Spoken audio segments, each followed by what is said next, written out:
Hello everyone, this is a short screencast to kind of help with the problem solving process for two questions in the gases unit assessment, and these are questions 7 and 12.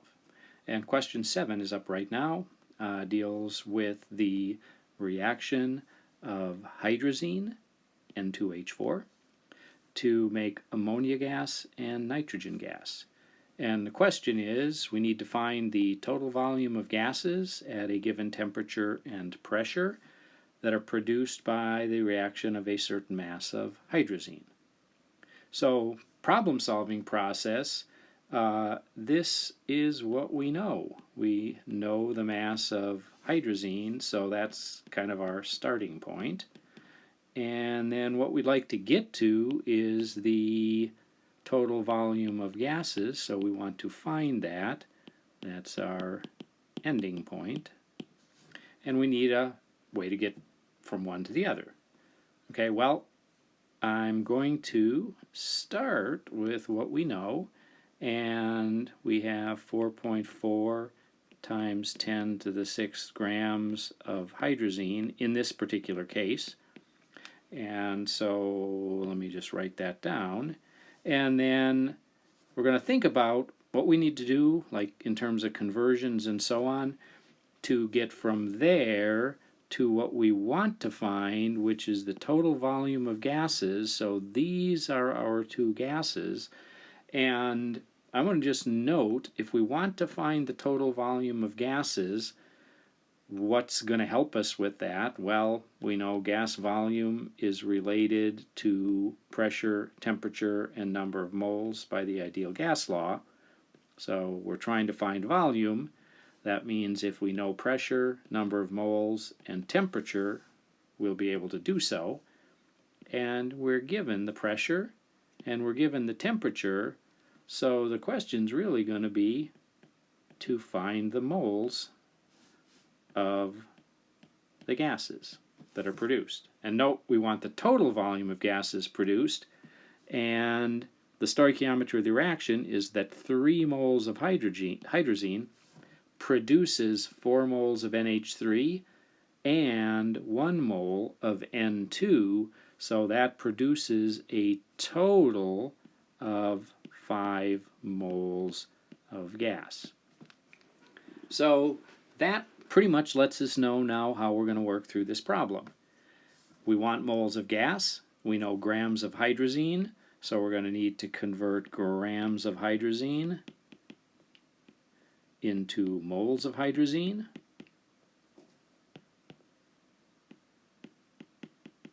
And hopefully it's not too hard for you to figure out the molar mass of hydrazine.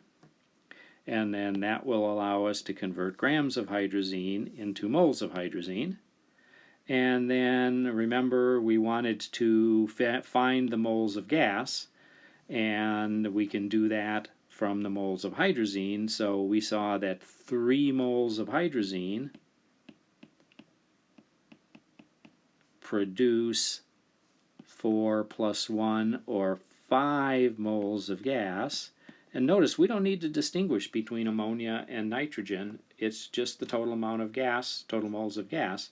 And so that will convert from moles of hydrazine into moles of gas. And then the moles of gas, of course, was the other thing we needed here in PV equals nRT.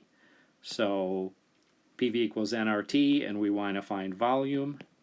Volume is, of course, nRT over P. And then we just figured out the, well, if we finish this off, of course we'll get here a number, which will be our moles of gas that's total. And so once we figure our moles of gas, that's here. Of course, we know the ideal gas constant value, 0.08206 liter atmospheres per mole Kelvin. Temperature, make sure you convert the temperature to Kelvin. And then pressure is given in ATM, so that's fine. And plug away, and you should get a number that will be your number of liters of gases, and that's going to be your final answer. And as always, make sure you pay attention to units to make sure things cancel out properly, and that means, of course, paying attention to the units of R, 0.08206 liter atmospheres per mole Kelvin. And I encourage you to show your units all the way through as you do calculations, because that kind of helps make sure that you're doing things right. Okay, so that's kind of the basic idea of question 7, and again, the thought process. Figure out what you know, starting point, figure out what you want to find, your ending point, figure out a way to connect from one to the other, and in this case it was stoichiometry and the ideal gas law. Okay, so next we'll take a look at question 12, and this deals with uranium hexafluoride, and actually two versions of uranium hexafluoride. There's one that has the fissionable isotope uranium-235 as part of it, and the other that has uranium-238, which is non-fissionable. And since the two isotopes of uranium have different masses, then the uranium hexafluorides with the two different isotopes are going to diffuse at different rates. The lighter one diffuses just a little bit faster than the heavier one, and that gives you a slight enrichment in the lighter isotope. And if you do this lots of times, you can eventually enrich the uranium hexafluoride to have a high enough concentration of the lighter isotope, uranium-235, to be able to use it in nuclear reactors or in nuclear bombs. Okay, so that's by way of background. And now we have a sample of this uranium hexafluoride with the lighter isotope, uranium-235, in a certain volume and pressure cylinder. We know the root mean square speed of the uranium hexafluoride molecules, and we're supposed to find the temperature. So that's the answer, and we have a bunch of stuff that is known, so things we start with. We know the formula of the compound, we know the volume, the pressure, the URMS, the root mean square speed, and we want to find the temperature. So how do we get from what we know to what we want to find? And one possibility would be, well, we got pressure and volume and temperature stuff, so maybe we can use the ideal gas law, PV equals nRT, solve for the T. Well, that would mean we need to know the pressure and the volume, which we do, pressure and volume, but we'd also need to know the number of moles, and we don't have any information regarding the, just in the problem at least, regarding the amount, the number of moles of the gas. So that one's not going to work, but we can think of other ways we can get at temperature, and we know something about the root mean square speed, URMS, and how that relates to temperature, because URMS equals 3RT over molar mass, and then all square rooted, where R is the ideal gas constant, and T is the thing we want to find, the temperature, and then M or MM is the molar mass of the gas.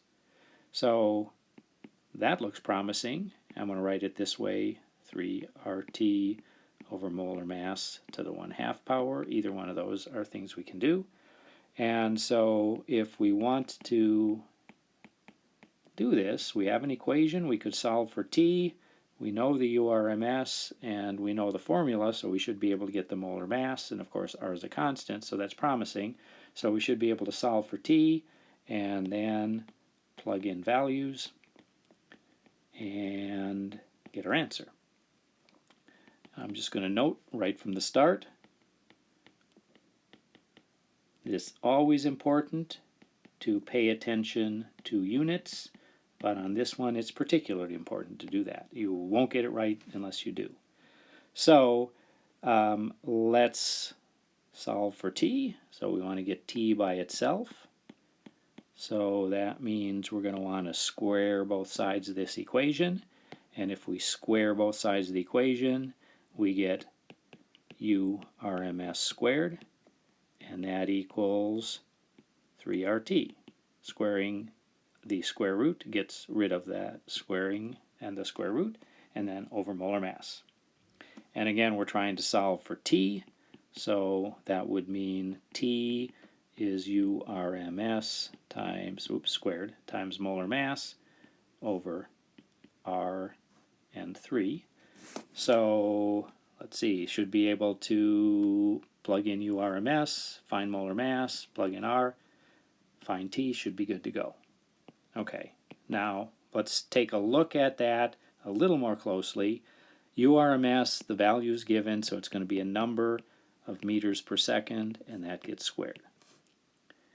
And then molar mass, well, let's see, we have uranium-235 and hexafluoride. And uranium-235, that's the isotope that has a mass of about 235 grams per mole. And then fluorine is about 19 grams per mole, but of course we have 6 of them, so you should be able to add those up and get a value in grams per mole for the molar mass of the uranium-235 hexafluoride. So that's going to be some number of grams per mole. And then we're dividing by 3R, so 3 times, and it's important to use the correct R. In this case, you're going to want to use the energy units R, 8.314 joules per mole Kelvin, not the 0.08206 liter atmospheres per mole Kelvin. And then you'll plug in numbers and get the answer. But before we do that, let's check what our units say. And we have meters per second squared times grams per mole over joules per mole Kelvin. And moles, or per mole and per mole will cancel, but nothing else looks like it's going to cancel. And that's going to be a problem. So how do we deal with this? And important thing to note is that a joule is a kilogram meter squared per second squared. And so if we do the conversion from 1 joule to 1 kilogram meter squared per second squared, make sure that all fits in there,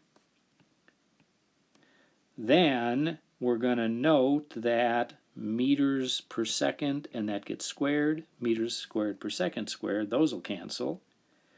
And joules canceled, of course, because we did a conversion there. And now we have kilograms and grams, so if we convert grams to kilograms for the molar mass, 1,000 grams per 1 kilogram, then grams will cancel, and kilograms will cancel, and that leaves us with just units of Kelvin, 1 over Kelvin, which is Kelvin, and if you do the numbers right, that should give you the temperature in Kelvin. Okay, couple things to note. I'll just pay attention. Meters squared per second squared cancel. I'll do them in a different color. Joules canceled joules. Moles canceled moles. Per mole canceled per moles. Grams canceled grams. Kilograms canceled kilograms. And then 1 over Kelvin gives you Kelvin. And then don't forget this number here also gets squared along with the units. And that will then get you to the correct result. So hope that's helpful, and we'll stop for now.